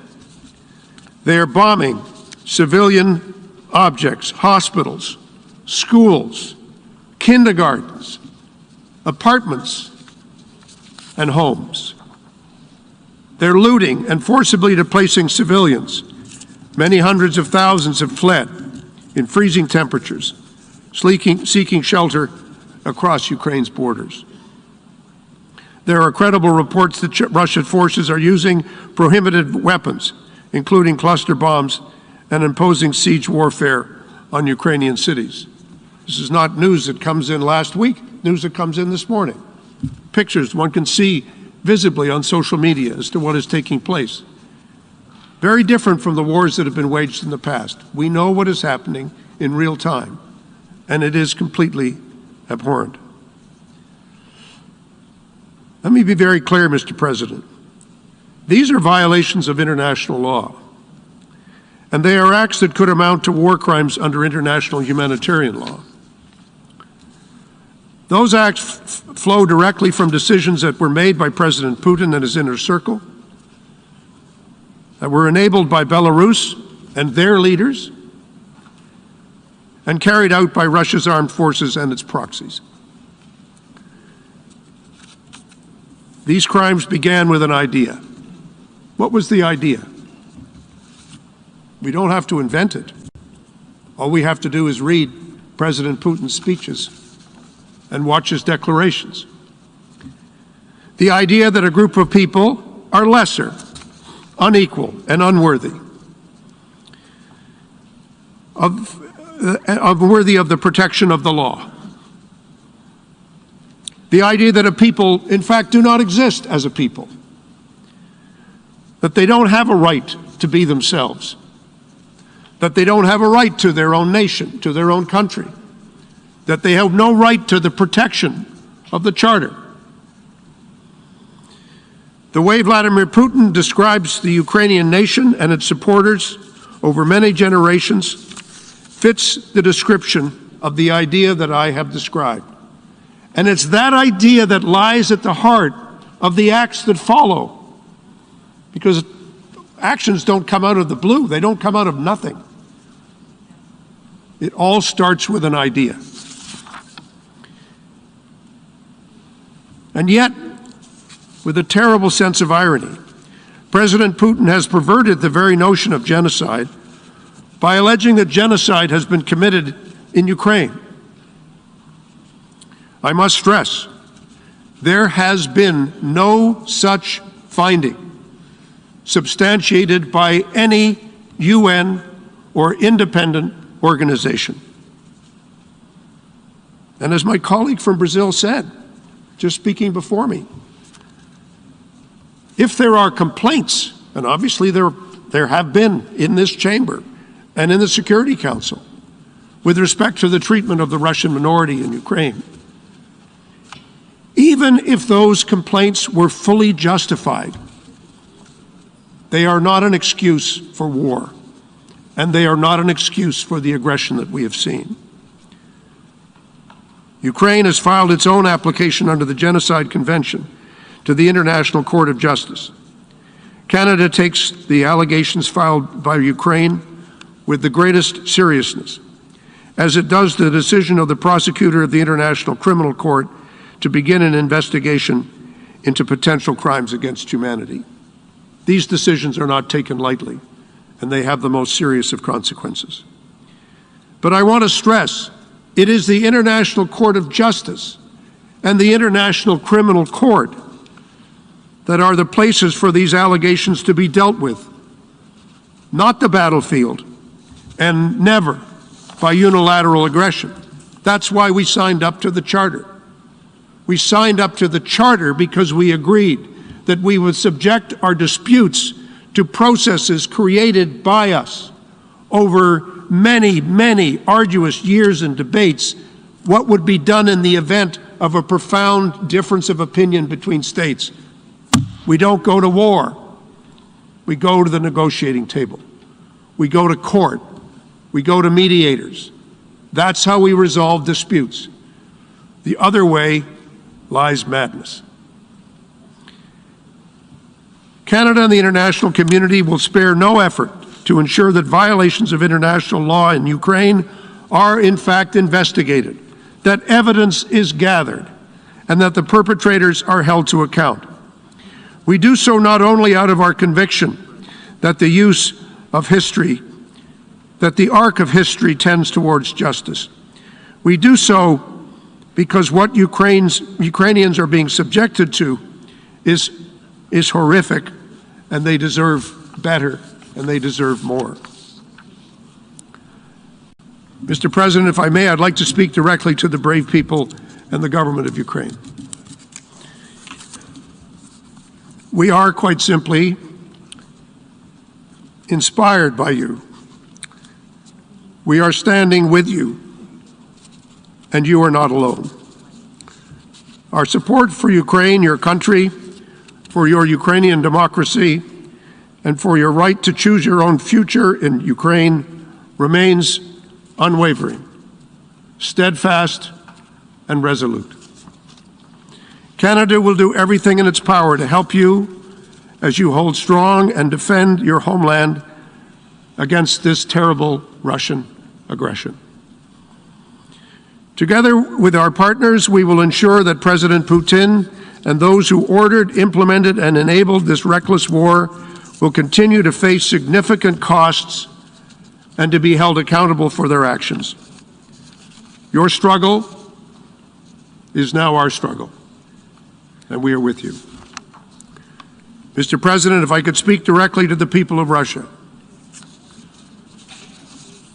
To the Russian protesters who are bravely demonstrating against the war, who have been met with brutal force and arbitrary arrests by riot police. To the thousands of Russian citizens who have written letters, had the courage to put their name on a letter to the President of Russia, condemning this reckless decision. To all those Russians at home and abroad who are opposed to this senseless war, and you are in the millions. Canada and the world, we see you and we hear you. Your President, Vladimir Putin, has sorely miscalculated. He has ignored the democratic and law-abiding spirit of the Russian people. He has underestimated the brave Ukrainians defending their country from aggression, with whom you have no cause for war. No cause for hatred, no cause for violence. And he has severely misjudged the resolve of the world to stand against him. Whatever lies are spoken here today, trying to justify the unjustifiable, or to explain the inexplicable.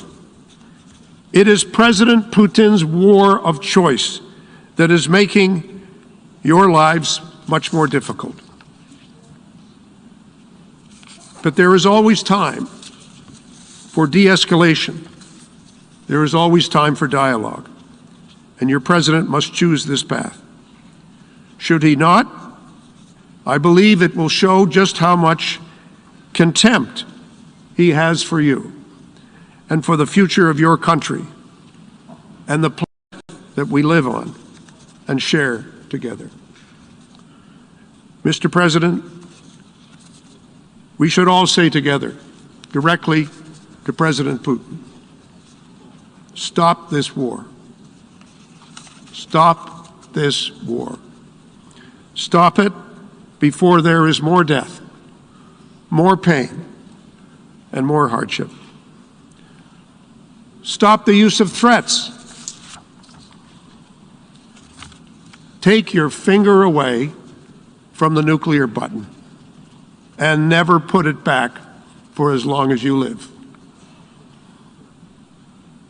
Come to grips with the reality of our time, as in more serious and rational moments you have done. Mr. President, it is never too late to stop. It's never too late to make a turn to diplomacy, to dialogue, and to negotiation. The alternative cannot happen. So now it falls to all of us, as equal members of the United Nations, whose equality and sovereignty, as I've said before, is what we signed up to when we became members of this organization. We need to stand up to the principles, for the principles of the Charter, for the purposes of the Charter, and to heal the hurt and pain that has been caused by this terrible war of aggression. This responsibility belongs to us and to no others. We sit here, we have to make decisions. We have to take every step we can, the human footsteps to peace, to reconciliation, and to justice. That is now our job in the General Assembly, and we must seize this moment of accountability, this moment of justice, this moment of democracy. We must seize it together. Thank you very much, Mr. President. I thank the distinguished representative of Canada, and now I give the floor to the distinguished representative of Singapore.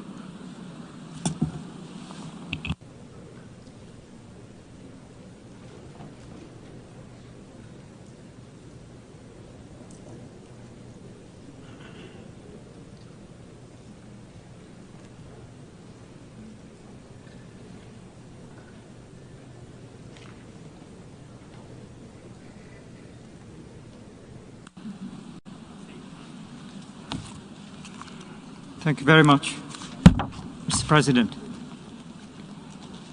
We are meeting today in a historic emergency special session because the UN Security Council was unfortunately unable to discharge its primary responsibility for the maintenance of international peace and security as a result of the veto cast by the Russian Federation, which is regrettable.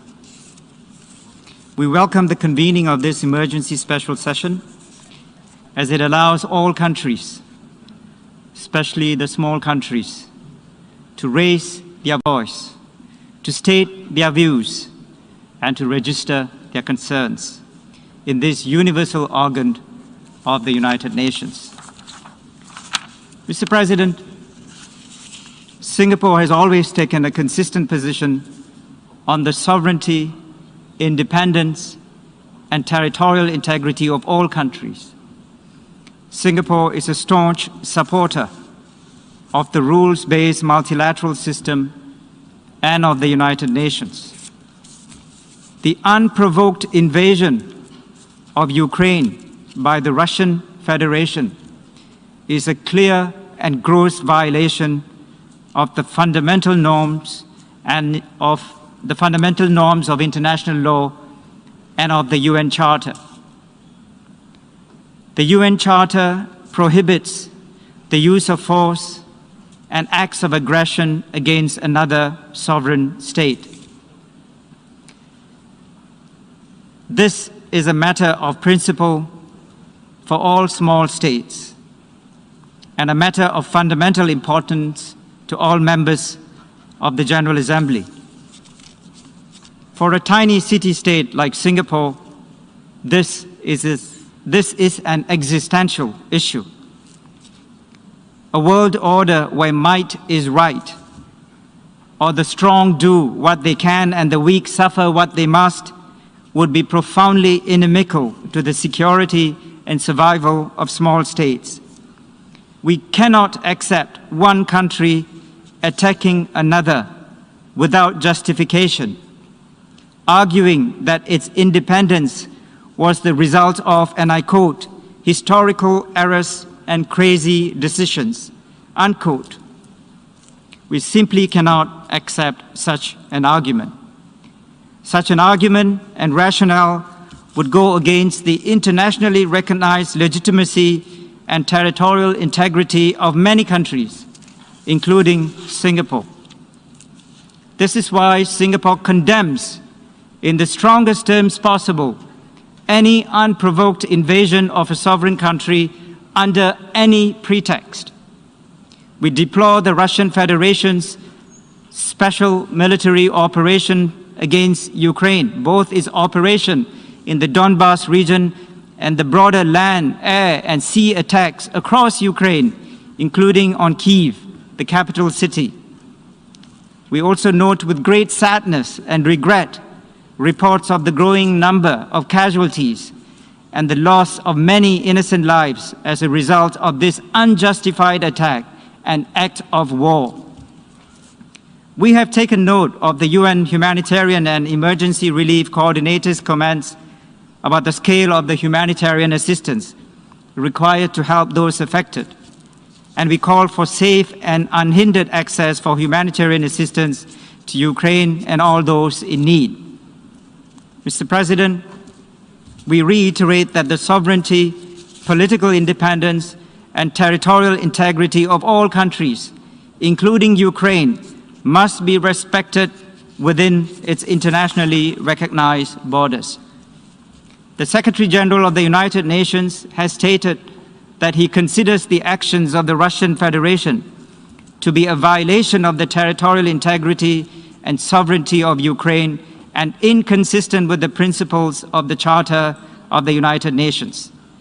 We agree with the Secretary General entirely. Let me repeat, we agree with the Secretary General entirely, and we support his call for the Russian Federation to withdraw all its troops from the territory of Ukraine and for the responsible actors to immediately cease all hostilities and prioritize diplomacy to address all issues peacefully in accordance with the UN Charter and international law. We also support the good officers of the UN Secretary General to be deployed in any way possible to facilitate diplomatic contacts and negotiations. Mr. President, let me conclude by saying that the world is watching us as we meet today in the General Assembly. As members of the General Assembly, we have to act swiftly, firmly, and with unity of purpose. Singapore is one of the main co-sponsors of the draft resolution that has been tabled for adoption in this General Assembly. Singapore will not hesitate to vote yes on this draft resolution. Singapore will always vote to uphold the principles of the UN Charter and to uphold international law. And I would like to urge all members of the General Assembly to vote yes for this resolution. And distinguished delegates, this resolution is not about taking sides. It is about upholding international law and the principles of the UN Charter. The United Nations, distinguished delegates, is being tested today.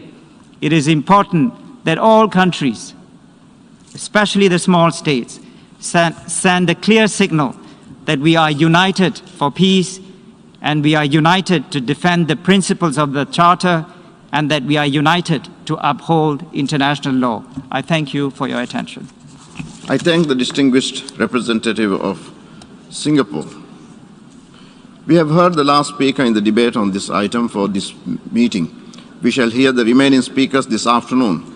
I would like to inform members that at 3 p.m. today, the General Assembly will first hold the 60th plenary meeting of the 76th regular session, as announced in the Journal. This will be followed by the second plenary meeting of the 11th emergency special session, at which the debate on agenda item 5 will continue. The General Assembly has thus concluded this stage of its consideration of agenda item 5. The meeting is adjourned.